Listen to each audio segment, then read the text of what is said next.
Hi everyone! How are you today? Welcome back to my channel. If you're new to my channel, I welcome you here. Before we proceed, please don't forget to subscribe and hit that bell button down below so you will be updated of my upcoming videos. Today, we will talk about how to fly with your battery-operated wheelchair. I just would like to share with you my experience to fly battery-operated wheelchair. We are confident to fly and encouraged to keep on flying. It is important that we give the airline advance notice that you are flying a battery-operated wheelchair and that you have to advise them of your mobility.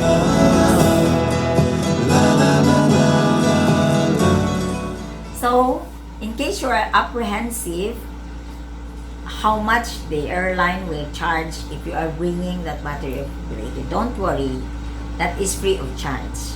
Unless if you will bring a manual wheelchair in addition to your battery operated wheelchair, the other one will have to be charged because only one is free.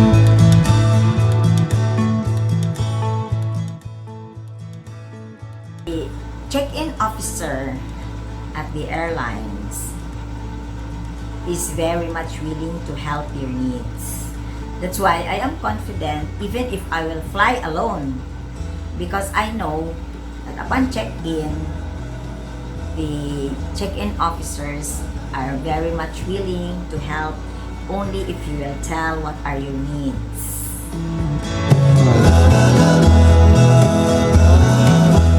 It is very important that before we fly, we have to do some research because procedures may differ in different countries. Like me, when I went to Japan, I emailed the rail station if my mobility scooter will be allowed to board the bullet trains. The MRT of Japan emailed to me their specific requirements if my mobility speaker conforms to their standards, which will only be allowed to board their Shinkansen. Reconfirm your flight at least 7 days before your scheduled flight. This way, you will be giving advance notice to the airlines that you are flying with your mobility scooter, because some airlines may allow only one scooter per trip. When you buy your ticket, it is very important that you tag your ticket as PWD and that you have a wheelchair as advance notice that this particular passenger has a mobility need. Normally, the airline would allow you to use your mobility scooter until the boarding time. This way, you have your unit with you as you will go to the restrooms and do some preparation prior to boarding. It is very important that you bring a copy of your manual so that the check-in officer will have no difficulty in determining what type of wheelchair you have or whether it conforms to their standards. Just like when I went to Japan, it took us some time to allow me to board the plane because they still have to do some research on my wheelchair because it is not made in Japan. So the specification is made in the US. So if you really have that manual, it will be easy for them to do the research as their reference. It is very important that you also have to bring your duplicate key of your wheelchair for security reasons in case it might be lost.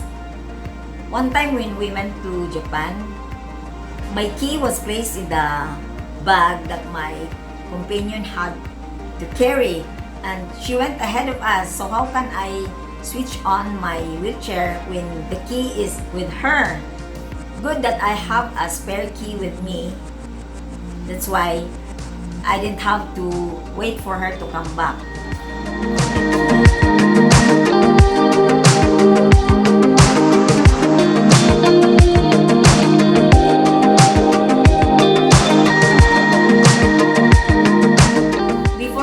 Over your wheelchair to the handling officer, be sure that your throttle is set to the slow pace so that when you turn on the wheelchair upon arrival, it will not run fast.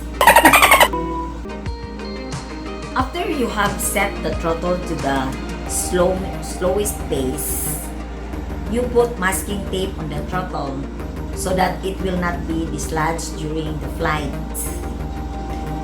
And put the masking tape and place that indicate the sign. Do not remove this tape for protection of the throttle.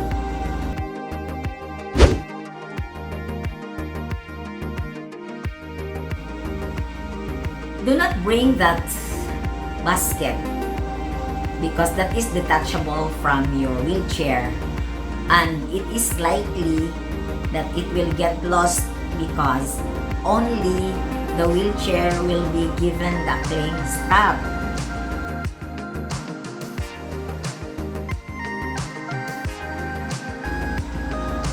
Most battery accepted by airlines are the dry cell type. My scooter is using the lithium type of battery. That will be all for today. Again, please don't forget to subscribe and click that bell button down below so you will be updated and tuned in to my channel. So long!